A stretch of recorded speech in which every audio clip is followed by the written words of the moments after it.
manike za makambo sala kana vie na ye eza yete il y a une force spirituelle oyo et bunisaka pe lukaka ye na vie na boino ko taba dété tout ça ka média on taba dété que moi c'est que le Seigneur m'avait parlé que manike faut ba lukele de délivrance. Voilà pourquoi j'interpelle même notre frère Kofi la sœur Cindy manike autant l'esprit des morts o ezelandaye beaucoup risque besoin ngambu moko boye muta kufi pende tige quoi qui te lobaka d'abord za muto nzamba metanga ki on assemble la pona ye et nandenge to ko passer de l'offense pina lobaka na bi et l'autre sala élévation pe pambola yo ezako kabwana parce que pala za l'esprit moko ya makasi tellement que chose a pembe na za forte okufa beaucoup comme maelete okufa to za maelete alors ce qui on perdre mael ko perdre connaissance ko oza so mutu normal bonne vie tu vois ça. Donc alors voilà pourquoi je le disais que après ma délivrance l'esprit bimakata moi tu n'auras pas l'aider mais les gens qui yo aucun délibat n'a pas vendre et puis c'est l'autre qui les a que nzamba pèse les balles mais quand tu as que nzamba linga bimsina abimana kata batoana ba musicien tout ça ba mise abimana musico ngaim héritier ngai faire non abimana mise papa au monde doit être un monde moko compliqué sauf qui ozana nzamba lingi ote okeloka mu pepe baki yazo yemba zolo bazolobani dans sous couvert il y a protection spirituelle parce que dans l'église ote ya mutokoyi ote ya démon dimi ote ya aujourd'hui l'esprit va toucher tout le monde et de la même manière bango peut ba kota na monde scène ya musique ba yemba ba ça ba les esprits mauvais va toucher tout le monde les esprits mauvais donc on y est pas na bango bazala droit likona yo. Donc on les a siégés, on va siéger bango bafandeli bango, il y a pas moyen babima au moins que nzamba lola. À ça beaucoup de message à boyer, beaucoup d'opportunités à boyer et nzamba ça bango grâce. Mon frère je dis une chose que bato ba comment le bâtiment oyo ba otambola bango mon côté. Vous savez la parole est à deuxième personne. La parole est à deuxième personne spirituelle. La commis gaulois. Ça veut dire il y a un démon gaulois ou à l'atikatinayo, un démon royal. Donc na commis le royal. Ça veut dire comme la commis chrétien. Ça veut dire qu'est-ce que ça veut faire d'akatinayo. Na commis royal, c'est qu'il y a un esprit warrior parce que ça mon tout cas normal. Et tout un esprit qui s'appelle warrior, dès que vous vendez la vie à moi. Na commis gaulois, il y a un esprit. Pour ne pas na commis mutu yingal.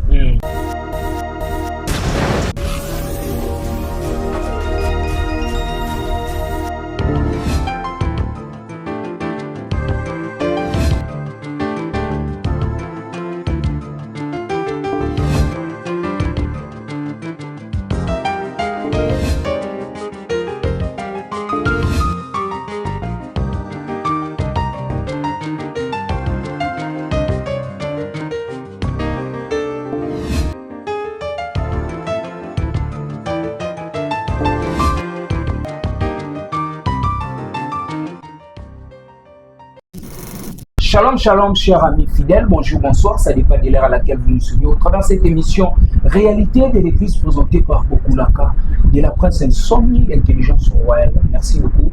L'équipe technique accompagne Rabisso, Nakati à Maison du Pain TV, Faisons du Bien TV.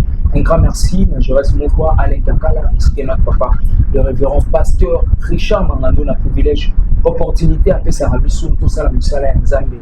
Vraiment, Nakati. Il y a chaîne Oyo Maison du Pain TV. Aujourd'hui, au travers de cette émission, je suis avec l'homme de Dieu. Ça fait un bout de temps que Azala qui vraiment n'a pas prière, Azali n'a pas tellement ébélé et n'a pas na katipe ya moka vraiment tout ça qui tient un peu le parce que vraiment ébélé à l'ouba et Koki Sama vraiment il y a mon père Aza invité na biso choix parfait na biso il y a soirée na biso ya lelo bandeko. Si c'est la toute première fois pour l'émission na biso, partagez, aimez, likez, cliquez la prochaine notification pour rater aucune vidéo na biso. On est avec le prophète Henri Millet. Avec lui, nous allons nous entraîner pour travers cette émission. Ceux qui n'ont jamais même parole à déjà l'homme de Dieu. Shalom. Shalom. Bonne santé. Non, ça va. Les ambassades sont prêts, ça va. Ça fait un bout de temps. Oh ouais, ça fait longtemps, mais tous allez. Le programme des accueils belé, Msala Koto, il y a des fois ça là que tous à la main absence mais le quand tous jeunes vie, il y a des gens qui sont sur la main belé. Merci beaucoup. Dieu, on commence par là. Seigneur, tu pambolio pour Zambala. Topesio merci mobandi pe mosukisi kokisi ya makambo nyonso ya bato. Merci pour l'émission auto salé longona yo tozondima ete nyonso tokoloba pour accompagner biso nous sur la mission oyo quelque chose si kazwami azala béni restauré pas à la guéri dans le nom puissant de Jésus-Christ de Nazareth. Nous avons ainsi prié. Amen. Amen. Merci beaucoup l'homme de Dieu. L'homme de Dieu moni no boy bisaba na nzambe ro babungisi ko nima babungisi esa babungisi elika.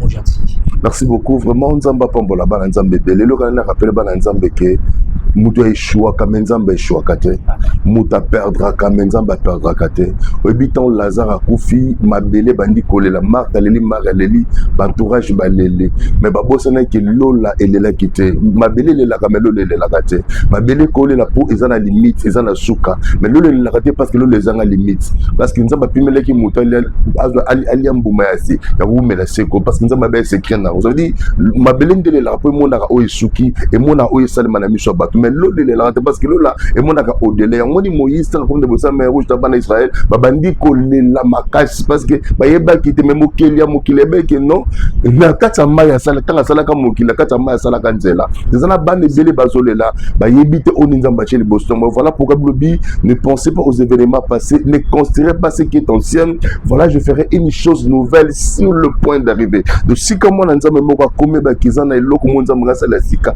et le problème c'est avoir la foi et la confiance et ce qui est plus important c'est ça. Merci beaucoup la foi et la confiance. Ouais. Merci beaucoup l'homme de Dieu. L'homme de Dieu, on va commencer par une vidéo pour le baka Isapolimo pour la manique de John Lelo à vivre peut-être je peux dire délivrance ya makambo pour le baka qui peut au prier qui mais tout le monde le voit accomplissement mais accomplissement qui na moi Ambri. L'homme de Dieu, ça fait au moins 3 ans 4 ans pour le baka prophétie. Régie pour son avis sur les chefs. Il faut mon témoignage parce que c'est ça, il a sa grandeur, il y a homme spirituel, il y a vrai homme de Dieu. Donc, Régie pour que ça soit image. Régie, à vous. Message, mais je ne sais pas message yango ezanini. On appelle ça professeur de baba naba ki papa de baba na moni ko sala nzambe abongola motema avant même ko fana bi non nzamba ozo molimo j'ai parlé beaucoup de choses papa le Seigneur et pendant que moi je priais dans ces versets dans ma prière le Seigneur commençait à me révéler ce qui se passe na moni maniké na moni batebele simanaye et les gens que j'ai vu derrière maniké qui ba force spirituelle na moni souvent ba troga ba démon ba monstre ba otambla sima maniké na tout le Seigneur qu'est-ce qu'il avait dit kola bisinga boy maniké za mamuso sala kana vie na ye eza yete il y a une force spirituelle oyo et bundisaka pe lukaka na vie na boino ko taba dété tout ça à média on taba dété que moi c'est que le Seigneur m'avait parlé que maniké faut pas louer de délivrance voilà pourquoi j'interpelle même notre frère Kofi la sœur Cindy maniké autant l'esprit des morts oisé landaye beaucoup risque besoin ngambu moko boye muta Kofi penetije Nzamba zo réclamer Cindy na kata musala naye dans son travail et vous allez voir ceci Dieu va lui imposer de rentrer près de lui à servir son Nzambe. Appelle sa prophétie à battre belé ya maman Nzambe. Liwa défend appelle son prophétie avant Isalema. Avant kuta yana mboko na bena moni défend yana mboka oyo mais je vois la mort devant lui azwa temps ya ozwa bemé na Nzambe. Ana ozwa prophète ari. Na ko na ndaku ya 3 personnes mon temps 3 catégories ba yosko vandi na batu wana Sœur Cindy wana yebisa ke Sœur Cindy Dieu réclame ta voix teyai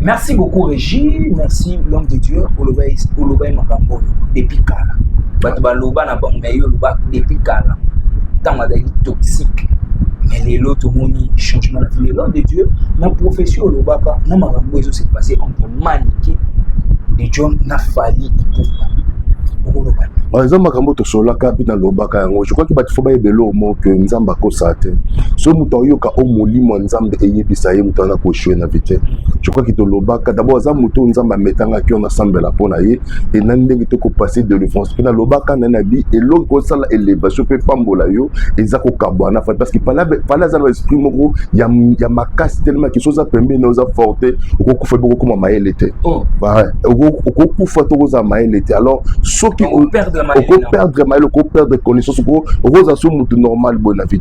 Tu vois ça? Donc alors voilà pourquoi je le disais que après ma délivrance, mais esprit bima kata moi tu n'auras pas l'aider. Puis les gens qui yo aucun délibat n'a pas vendate. Et puis c'est le que les gens que nzamba pèse les balles. Mais quand tu as que nzamba linga bimsila abima na kata batuana, ba musicien tout ça, ba mise abima kata musico, ngai mu héritier ngai faire non abima na mise papa. Au monde dans un monde moko compliqué, sauf qui ozana nzamba lingi ote okeloka mopepe bakende belé na vie bakenda ebelé na vie baza bato mo boso ko pembe na bango bako conserver ba bendio na ba jino ba étoile titi après rien de voir c'est sûr que ozana nzamba te tu peux partir belé parce que tona qui il fallait amener le rôle nzamba mais akabwa ina donc eza pe nzamba non eza nzamba eza mutu te parce que mutu omoni okoza moni soki nzamba linga bikisa mutu eza ba exemple to kino nzamba na ngoya ko bimisa mutu esika nyoso omo inecheye donc to yeso kufa kinda na ce jour de moi pour bimisa batu pour dire que nzamba capable de bimisa mutu esika nyoso bache eza esika moko te oyo mutu ba kinonga esika na komia isili na suki non yondo suki mais nzamba capable mutu ndi mete maika comme la santé wana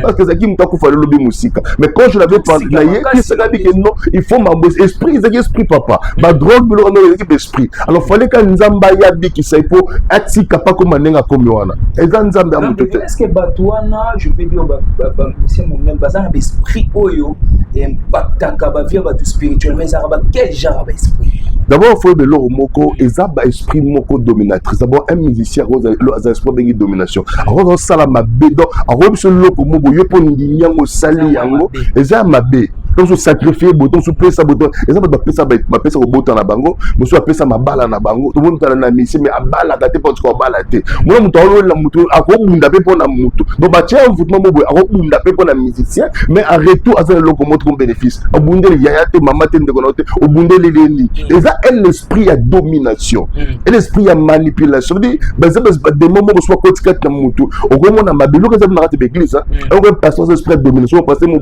à Saint-Arabasi abimaka basi asala buzoba makasi mais les gens tout bazo betele mabobo on se pela naito ce n'est pas les gens là ils ont des esprits oyo et domina batouana on veut que pasteur so bien que non asali bo et puis nous les cambo pasteur so c'est mais basa sima na ye sont les esprits de domination alors pour te bimana esprit wana c'est vraiment quelque chose de très compliqué mais ce que mutu akuta na nzamba solo autika la bongo te faut mutana bika la vie voilà pourquoi les gens voient aujourd'hui maniquer la bonne santé tout c'est Dieu à part nzamba to sama bongo ça c'est papa mais papa ezana batu belé oh moi je connais des gens mais bata sida babika banmona bata malade belé bato batambola kati il y a des professions nzamba loba nous sommes loba na kati télévision parce qu'il y a des grandes personnalités au loba likona bango et nzamba sala babolamu et belé ezana batu belé na potona on a des grands témoins sur le téléphone il y a des témoins na papa na la sida sur tata vidéo on a évité des messages on est sur les amabe papa na sida metala bote donc nani kanda docteur Assas pour dire que nzamba za nesika oya suki nzana muta boti mwana na msusu moi je connais une famille papa boti mwana na poto mwana sa papa âge de 20 ans sa papa na muna poso ko na gay et papa il est kelly mais il faut papa en fait papa na mama bina bora muna poso ko na PD donc on a gay donc on a PD tout ça papa Sili qui a gagné bête Sili qui bi poto ngezala mais papa benga tondi ko sala prière la photo mwana wana na ebisi papa na mwana okutana nzambe la vie parce qu'il y a des gens dans la vie qui ne comprennent rien nzamba yoka biso nzamba répondre à biso et puis nzamba ça vrai hasard réel et so muto benga nzambe na ndenga solo abanga nzambe abenga nzambe ndenga solo nzamba tika muto on a prié Dieu na photo mwana et après 2 semaines l'enfant est rentré pour dire à papa na comprendre la boto ba sur le mégili kambo kufa abi j'ai essayé ça n'a pas marché et j'ai compris que nzamba aujourd'hui cet enfant là il est serviteur de Dieu c'est une église en Europe et ils ont compris que nzamba capable de faire billetté pour ça la mutubikam et nzamba capable il peut essayer confiance peut qu'on dit mana moté manayo et c'est fini le miracle là les mal années que tout le monde est tellement compliqué papa les faux tellement belé et les vrais comme un peu reculé. Voilà pourquoi je vais dire à un enfant de Dieu, ne découragez pas que personne te décourage. Dans la vie, s'il y a les faux, il y a aussi les vrais. Dieu ne peut pas manquer de serviteurs. Voilà pourquoi il y a encore des prophètes qui n'ont pas fraîchi les genoux devant Baal. Il y en a encore les gens qui n'ont pas touché au fétiche, qui n'ont pas fraîchi les genoux, qui croient jusqu'aujourd'hui que le Seigneur Dieu Jésus-Christ est capable de sauver le monde. Mon mokili qui n'en béba, mais l'éternel est là, Jésus est là. Il y a un moment où solo comme ça la sacrifice est belé, maman na makasi, maman côté de la rata pour pas débat, pas détruire un monde, mais l'éternel comme est là, comme Jésus est là, il va sauver le monde. L'homme de Dieu, pourquoi Marambo ezala raté quand la temps où ndibisa biso Yesu? Pourquoi Marambo ezala était pasteur Bolo, pasteur Wario? Est-ce que lelo tout le bakel puissance il y a l'esprit wana Bolo et Wario? N'habite sur différence on est bon n'habite sur monaki ba Bolo wana ba outil même pour finir président de la République fingi maman na dimension à niveau esprit wana pona aussi lisa yango peut-être ou bien pona quatre hémorragie wana et quelqu'un spirituel tout ça ndeti na vie chrétienne na mutu soit tout on porter le wana même alors l'ingatika mais moi tika moi ça ouais il y a que le Seigneur qui peut aider une personne dans la vie mais aussi plus important c'est que ebele bakutani na bato malamu te na vie omoni bato wana basigner impact na monde visible omoni ba gioso kene besoin makila ba pesa omona ba faire bakota basala bakosala basigner impact o basigner mo alors mission ni satana pesa bango ya kokaba ba ame pa ya bapa na ye. Alors la seule manière comme bah mais pas tant qu'il a concerne y yazo yemba zolo bazolubani dans sous couvert il y a protection spirituelle parce que dans la église oté ya mutokoyi oté ya démon dimi oté ya aujourd'hui l'esprit va toucher tout le monde et de la même manière bango peut ba kota na monde scène ya musique ba yemba ba ça bandi les esprits mauvais va toucher tout le monde les esprits mauvais donc on y est pas na bango bazala droit likona yo donc on les a siégés on va siéger bango ba vandeli bango il y a pas moyen ba bima au moins que Lola à ça beaucoup de messages à bouiller beaucoup d'opportunités à bouiller et nous ambassadons bon grâce mon frère je dis une chose que bah toi bah comment le la bâtiment oyo bah autant la bango mon côté vous savez la parole est à des personnes bah la parole est à des personnes spirituelles on a commis gaulois ça veut dire il y a un démon gaulois ou à l'atikati na yo un démon royaux donc on a commis le royaux ça veut dire comme na comme chrétien ça veut dire que ça veut vendre la yo na comme royaux c'est qu'il y a un esprit royaux parce que ça mon tout cas normal et tout un esprit qui s'appelle warrior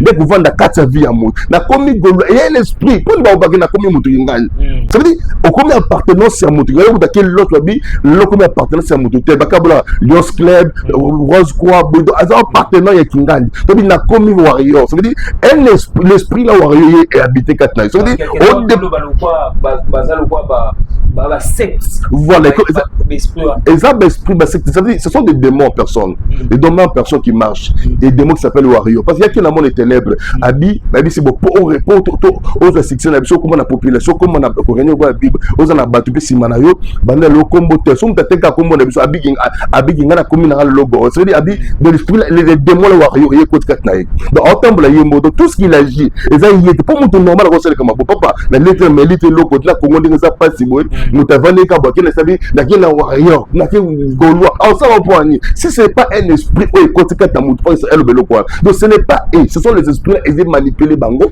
ba kende ba sale loko bongo na comme warrior ça veut dire alors so yemo di mama so za mwana beta to ngai warrior quand on il faut que toi-même abeta tatouage qui na warrior et au gagner Comment vous ça m'a bêté, mais ce sont les impacts des abattus bas côté. Tatouage, c'est plus sûr. C'est plus parce que les gens le bien nous doivent aux esprits na yo bon moto, au PC bango, bas esprits na bango mauvais balatisio, de yo tambola selon bango. T'as même concert lui, il y a même des chrétiens que moi je connais les robes qui ba concert wana.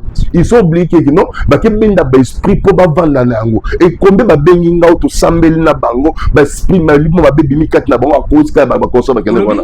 Combien to sambeli na bango ba benga pour concert que non papa na okoba nous omona la la bona la lokana mobali mo ko mari de ni va fonder longa mututel Allah la zolo tando to sala bolingo na mututel tel na kata concert il y a des réalités peut-être que les gens ne voient pas on le baté belé ba ko tali fait ba ko na vie ba mo simba soute ba mo progrès soute za avancer soute pas cause la bonne cause que ya porte bon fongola qui a mabé na quelqu'un conseil na quelqu'un conseil mo bité simba na yango et loko nyo ko lac na to ko la ba esprit l'homme de Dieu est-ce que tout le monde connaît l'église va passer à porter à sous bien terre il y a tout c'est plongé dans Marabouana tout les ça dévolé ça que ba pasteur ba oté na bango bien les appels ba oté ya bien ça veut dire ça ba pasteur ba côté na sabo kondia loge ça veut dire maloba na bango ko balé a mais na ngoye te peut na impact et ya mi balé ba to ba mo bi na mikolo suka passer que les camin et belé ba kotika kondima et ba quand même bloqué ça mokil donc tout le monde qui non fallait ma battre na pote na passer là qui na comme ça fallait bona qui les potes là qui non un enfant de Dieu qui croit croit en Dieu, à quoi jamais qu'on soit la soumise, la bloc, à quoi on commis sa mise, c'est un balamor, la Bible, gloire faisons les panzam. Sur ce qui a commis si mise, c'est gloire raison pas nan. Comment un pasteur peut te tenir de vous dire que non, fallait l'équipe, oh, fallait l'équipe, oh, non, ça n'existe pas. C'est que ils sont, ils sont dans le même esprit, ils sont dans le même lot, c'est normal. Papa, comme ça, papa, bazar, bateau, bah, il m'a sonné, on va saler, papa, on a dit ça, à Kenda, il y en a toujours la Kenda, à Kessoua. Maman, oh, un zam, assis la raté, pratique la libelle. Pour la malade de Nilesi, pour la malade, il y a prophète des nations. Et tant qu'un homme spirituel, parce que le monde a. Bon, je suis ouvert, il y a des choses qu'on ne peut pas dire devant la télé. Après émission, on a eu ce cause. Mais le problème, c'est que les si, ils ont confessé les bossons ensemble. Et tant qu'on confesse les bossons batouté, et rien de bon va se passer. Azana makambo fois confesser les bossons, il y a ensemble. Soit confesser en côté, il n'y a pas passer ensemble, parce que moi, je vous en dis, ok, pas d'abord, péché l'eau na bango, au moins ça va miracle, comme ça, va belé, du coup, voyons, vous moi le bango déjà. Mais, et bien que, tant au tiki bango, il faut ça la sous-protection mouya moko ya nzamba solo mais ce que ça le kolomo la kati komo libanda vont réclamer yo ti ba même na kati destin na kati le boule na bango donc de ce sont des personnes oyo il faut vraiment bazan bango faut pas ça peuple congolais même ça monde entier pour nzamba à épargner ba on a danger c'est ce qui est plus important c'est ça ce que mon pasteur azolia na musicien pasteur azolo bagé na zoaka na tu veux comment pas prophètement de parler tout temps à communauté alobi ke na zoaka exemple ya fali prophète qui nous lâcher bon les accords battu on a dit que bah faux basé délai bah vrai bazar ensemble bazar moi je crois bien que y a faux bah comme non moni problème ça n'a pas ça message au professeur au manaka na ebisa ba ko na bibo ça à côté les missa bah faux prophète à côté les missa bah sans ba le côté bah y a ba message ya le côté pour la ko décourager foi ya ba na nzambe au mona nzambe au lieu benga mo sans ba semble pour na bi bah on soit le côté bah on soit mabe au contraire que ça pense à dire que ceux qui la bengi le big comme ceux qui ba benga ba bika délai bazala sauvé et ça parce qu'on dit mais c'est là qui mais aujourd'hui bah faux prophète bah l'équipe mon conseil le net nous a donné laisse le ma bé combien de bateaux il y a pingouissi combien de bateaux découragé la foi et c'est pareil dit que c'est la vérité oh que c'est pas la vérité si elle est faux miracle c'est le vrai miracle dans la monde la ministère nanga ba veut que monde ba maladie ko bika nzambe ko kangola ba te belge oh nzamba salima nike wana allo à sa bonne santé le en forme et puis nzamba c'est pour votre information que man que ceux qui ont tiré vraiment ba mission nzamba ko aurait pu nzamba ba lisaye à stabiliser na mboka na vandi parce que ils ont des choses oh nzamba lo ba ko moni c'est na ba tout soit azen na monde oh mais étoile nzamba faut nzamba ramasser azongi c'est pembe nzamba renommé attaquer nzamba ozongi ça et je vous dis que ça va s'accomplir j'avais dit ça accomplir le sous la lobby et que ça les mandenge zabo bala na komba yo so bala pinza ba stabiliser vina ça la ba oyo nzamba osona musika azen étoile il faut nzamba zo se pembe na ce qui est plus important alors s'il y a des gens oh lelo aroza mutu lokola mon pagal ko modèle na c'est qui n'est pas un chrétien parce qu'on doit appeler les chrétiens parce que ils ont vu la caractère de Christ en nous. Comment je peux imiter un caractère des païens? Mon païen, c'est un exemple à mon pagan. Moi je ne crois pas au sens de genre de nous avons un modèle, c'est le Saint-Esprit.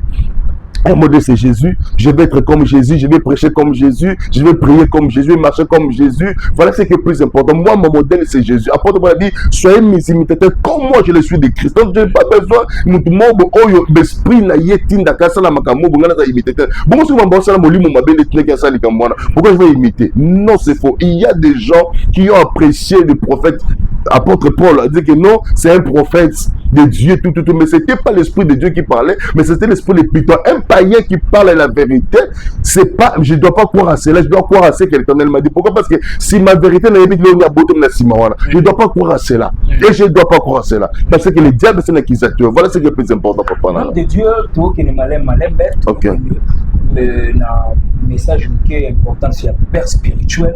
Comment vous pouvez un père spirituel donc un père de la foi na yo au c'est pas pasteur comment vous voyez mais l'homme de Dieu te belé bon se poser ba question ça ba question ba là biso so de tout nyonte ba mona te beaucoup la ka otuna ka yangote ba pasteur belé ba koni na ba sale comportement surtout ba prophète ko kangela bandimi même mutabenge na téléphone o yambeta ko katele même téléphone o kata téléphone mbinga ba oyo ki même mututé et mususu oyo ki mutu mais vu que maram prophète alobi na salité batona batemoki l'homme de yango pendant quelques minutes, même 2 minutes, dans le plateau, parce que nous avons déjà pour le bateau. Un vrai prophète, un vrai serviteur de Dieu, un vrai père, a mené la foi.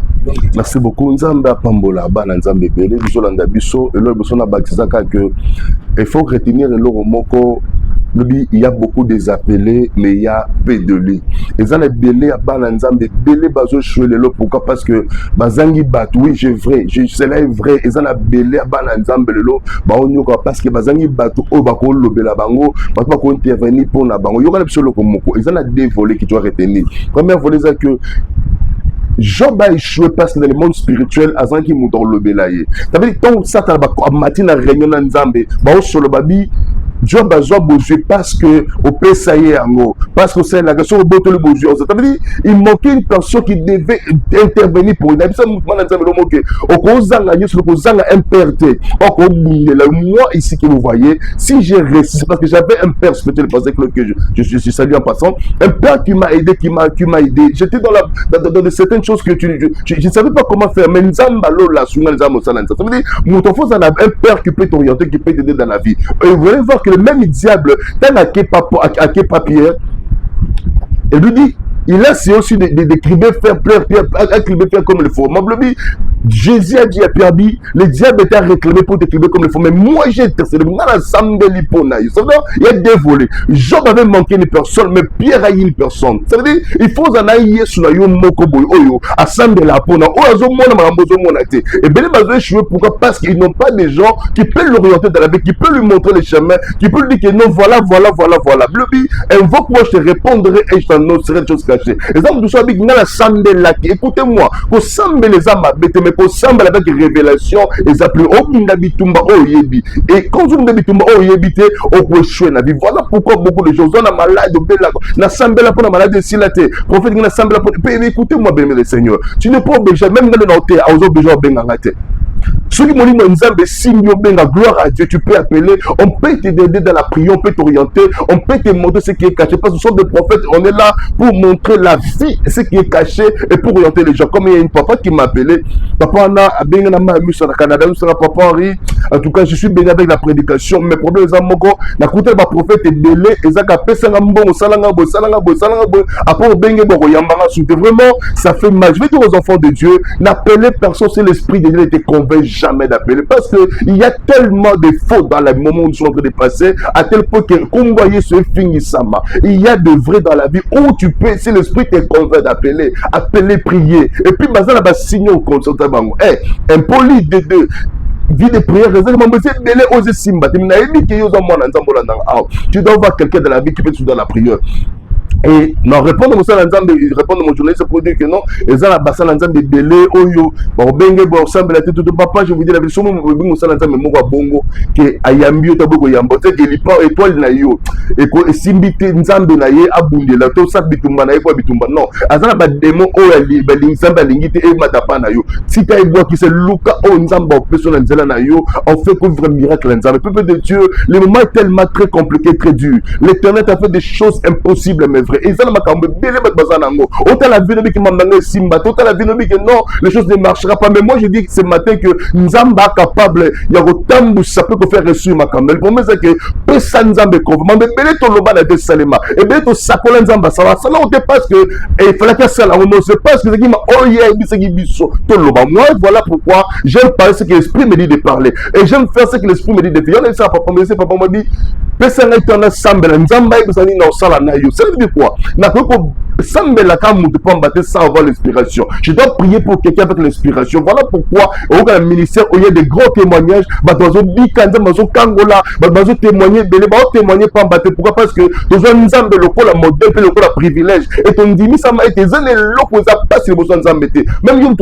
numéro sur le bas de l'écran, plus de 143 81 522 71 45, plus de 143 81 522 71 40. Ce sont bengi biso naza na secrétaire te obenga ozwa ngai moko tokosambela na yo mpe nzambe apio solution. Maman, le temps est difficile, le moment est difficile, le moment est compliqué.